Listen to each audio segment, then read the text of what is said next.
السلام علیکم ورحمت الله وبرکاته. ټولو ملګرو ته سلامونه، نیکې هیلې او احترامات. ټولو ملګرو دپاره، مینوالو دپاره دغه میسج لرم.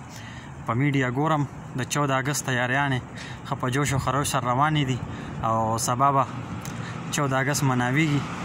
نو ملګرو دپاره دغه میسج لرم چې د 14 اګست سره سره د 15 اګست هم سپیشل تیاری وکړي.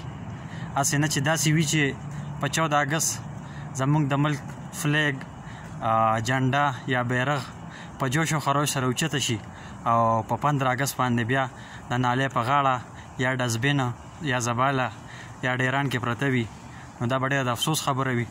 نو دغه وړوکې میسج لرم د ټولو ملګرو دپاره چې د 14 اګست سره سره د 15 اګست ضروري تیاری وکړئ او خیال وساتئ د خپل بیرغ.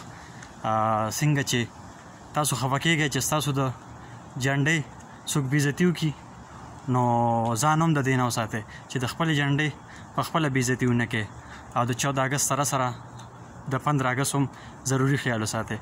جزاک الله خیر، خوشحاله اوسئ. ډېره مننه. السلام علیکم ورحمت الله.